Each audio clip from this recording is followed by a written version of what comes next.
République démocratique du Congo, des inondations deviennent de plus en plus fréquentes et destructrices dans les provinces comme celle du Maniema, du Sud Kivu et du Tanganyika.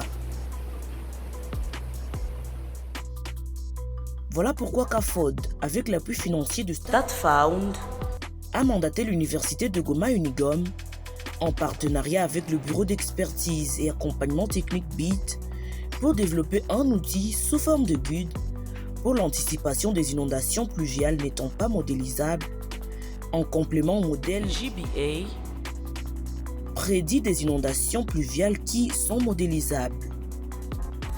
Cet outil intitulé Guide pour les prévisions d'impact et des budgets pour les actions d'anticipation en cas d'inondation pluviale est développé pour faciliter les membres de Hub RDC et StatNetwork à améliorer leurs pratiques de conception de notes d'alerte et des projets d'anticipation d'inondations pluviales. Il vise à accompagner les acteurs humanitaires et les décideurs dans l'évaluation précoce des impacts potentiels d'une inondation à venir en milieu rural ou urbain. Il oriente aussi les utilisateurs à attribuer un coût estimatif à une crise qui n'a pas encore eu lieu, en identifiant le nombre de personnes potentiellement affectées selon plusieurs niveaux de gravité et en ciblant les populations les plus vulnérables. Les zones ciblées par le projet sont Kindu, Koe, Kailo au Maniema, Uvira au Sud Kivu et Kalemi au Tanganyika. D'autres localités pertinentes de ces provinces pourront être intégrées selon les données disponibles et les observations de terrain qui ont été faites par des enquêteurs formés d'avance. Ce projet s'inscrit dans les efforts continus de CAFOD pour renforcer les capacités locales en matière de prévention, de préparation et d'intervention rapide face aux catastrophes naturelles. En associant l'expertise technique de BIT et les compétences académiques de l'Unigom, cette initiative ambitionne de poser les bases d'une planification d'action anticipative plus efficace et contextualisée, et réduire, prévenir ou atténuer les conséquences des catastrophes liées aux inondations à travers la République démocratique du Congo.